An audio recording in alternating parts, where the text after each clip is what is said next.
En quoi les armées africaines contribuent-elles à la sécurité intérieure de leurs États respectifs?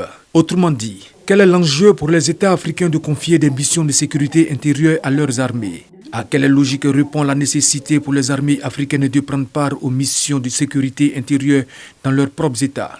Des problématiques au centre de la 5e édition de la session internationale de réflexion stratégique, cadre d'analyse et de renforcement des capacités des hauts responsables de l'administration, du secteur privé et des forces armées africaines en matière de réflexion stratégique. Une initiative de l'Institut d'études stratégiques et de défense, du ministère d'État, ministère de la Défense qui vise à faire un état des lieux du rôle des armées africaines dans la gestion de la sécurité intérieure de leur pays. Nous avons initié cette réflexion-là pour savoir si dans un contexte où les armées sont davantage sollicitées dans des missions de sécurité intérieure face aux menaces qui sont de plus en plus grandissantes, hybrides comme le terrorisme, la piraterie maritime, si on doit continuer à assigner toujours ces missions de sécurité intérieure aux armées. Cette 5e édition bénéficie de l'appui financier de la République de France. Le développement, en effet, est la finalité de tout ce que nous faisons. Fournir de l'éducation, fournir des soins, fournir de l'eau, fournir des infrastructures aux populations.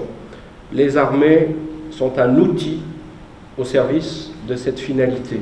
La session ouverte par le ministre d'État, ministre de la Défense Téné Birahima Ouattara, a pour thème principal Armée africaine et sécurité intérieure, état des lieux et enjeux pour le développement. Ce thème, j'en suis persuadé, permettra aux acteurs d'origines géographiques différentes et de domaines de compétences variés de confronter leur point de vue sur le rôle de nos armées dans la gestion de la sécurité à l'intérieur de nos pays respectifs dans un contexte marqué par le terrorisme.